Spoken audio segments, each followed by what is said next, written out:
Again, wanted to hop on here, see how everyone's doing, answer any questions that might have. Um, Check out video that's going to be premiering here at 9 o'clock. 5 ways to bless your pastor. 5 ways to bless your pastor. So you definitely don't want to miss that. Make sure you like it and share it.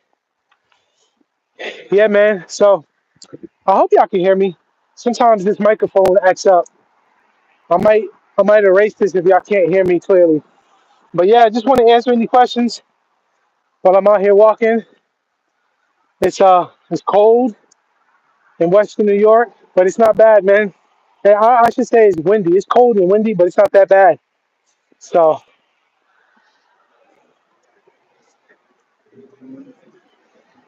yeah, getting some fresh air, getting my steps in for the day.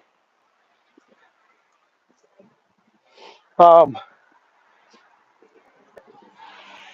I'll say this: one of the ways in this upcoming video you could bless your pastor. I'll give you my uh, I'll give you my bonus point. My bonus point is don't email him on Monday morning, right? Don't email him on Monday morning. You need to give yourself time to uh, to think about your complaint, right? And you need to be considerate of your pastor.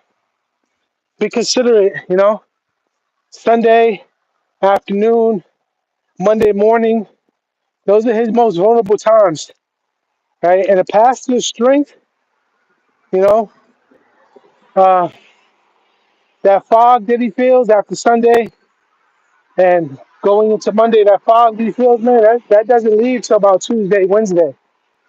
That doesn't mean you can't, you know, interact with him before then, but Sunday and Monday morning, even Monday at all, is really not the time at all, man.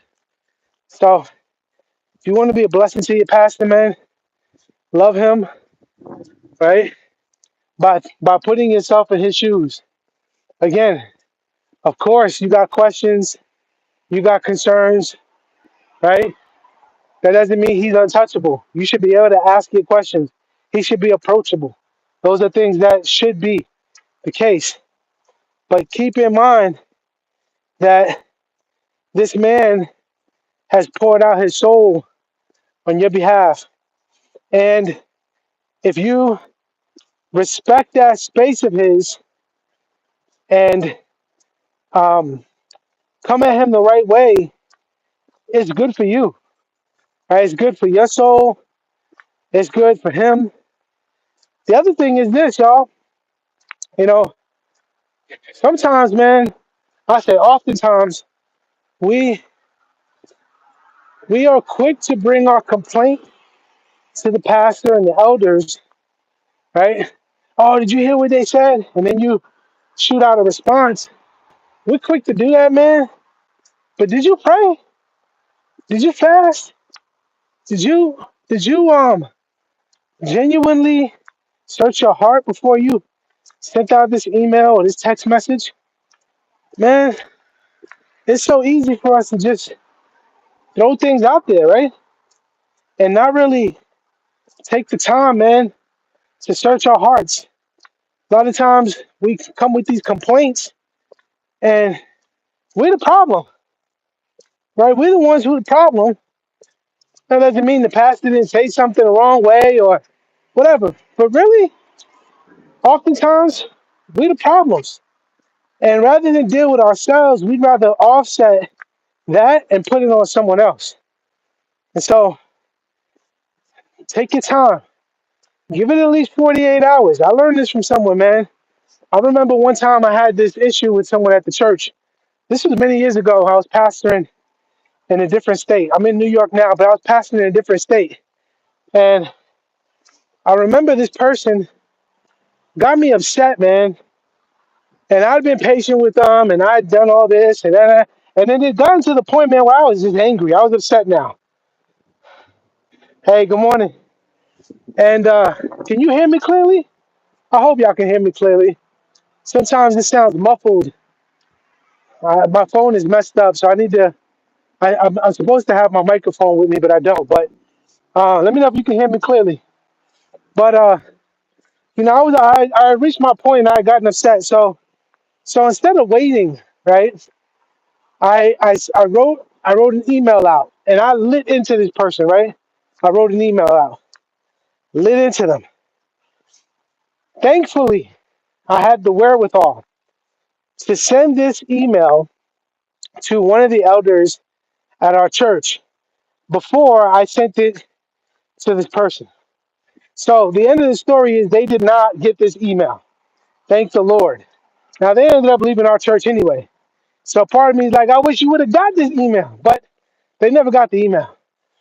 The reason why they never got it is I sent it to my elder, one of my elders, and he says, "Yeah, you can't send this email. you can't send this email." I said, "Dang, David, you're right, man. I can't send this." Um, and so obviously the example I'm giving is from pastor to congregant, but the same principle applies, right? Like, give it 48 hours. Instead of me just like going ham on the fingers and typing out all this frustration on the computer, I should have just stepped away, right?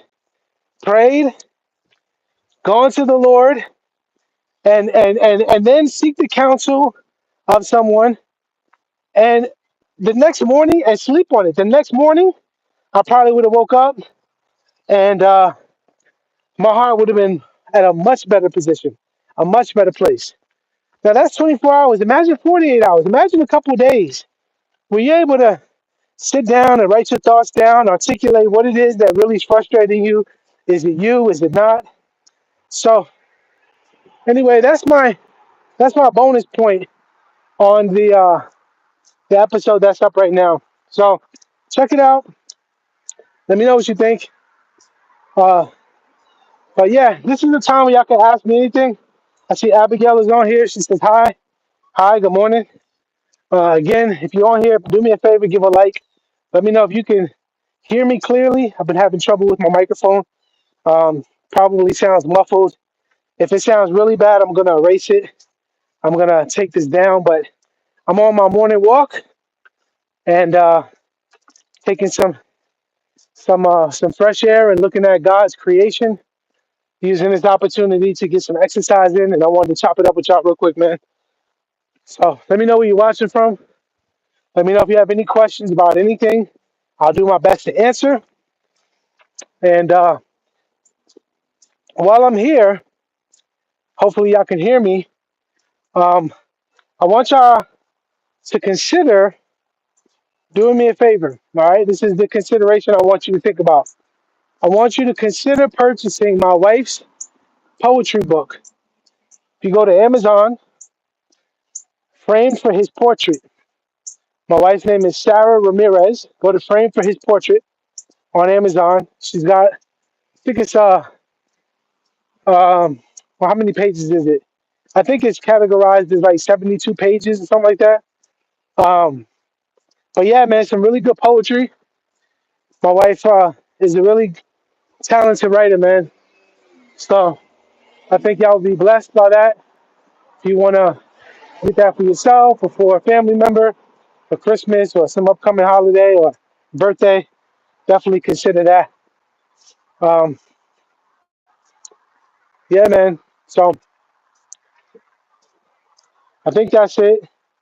I don't see any questions on here, but I hope y'all have a good morning.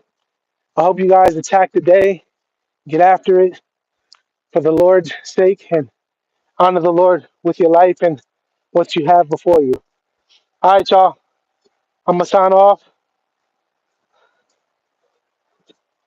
How do I do that? Let's see.